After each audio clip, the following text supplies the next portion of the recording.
Chess lovers, let's have a look at a very short game played at Women World Blitz Championship 2017, with the white pieces is playing Valentina Gunina and her opponent is Tingjie.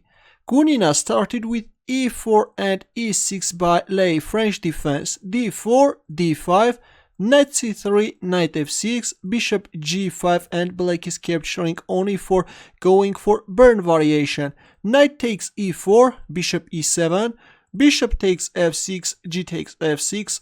Of course, there is nothing wrong with this doubled pawns. Black's position is very solid. Knight f3, f5, knight c3, a6, queen d2, b5. Black is playing very aggressively. White castles queenside and black is fianchettoing her bishop. Knight e5, b4, knight a4, and a dubious decision by lay queen d5.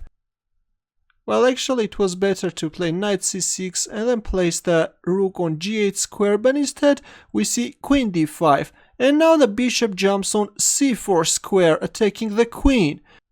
And it turns out that again the best square for the queen is on d8. As you can see, the pawn on g2 is also hanging, but if you capture on g2, then white has rook g1. If queen h2, then knight c5, attacking the bishop. And if bishop e4, then white can capture on e4 and then play rook h1, and it turns out that white is managing to trap the queen. Though black has this bishop g5 move, but in the end of the day, white is just a piece up and this is an easy win for white.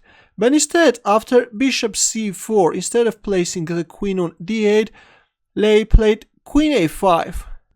A very terrible square for the queen. Here comes knight c5. The bishop is under attack.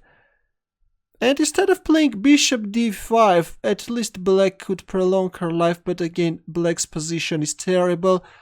Black played bishop takes c5. We see d takes c5 and a horrible move queen takes c5. And of course, Valentina Gunina went for this queen d8 checkmate. I just can't understand how could such a strong Chinese grandmaster play such a style and then get checkmated in one. It will be also very interesting to know your opinion about this game. These games just come to prove once again that women's logic cannot be explained.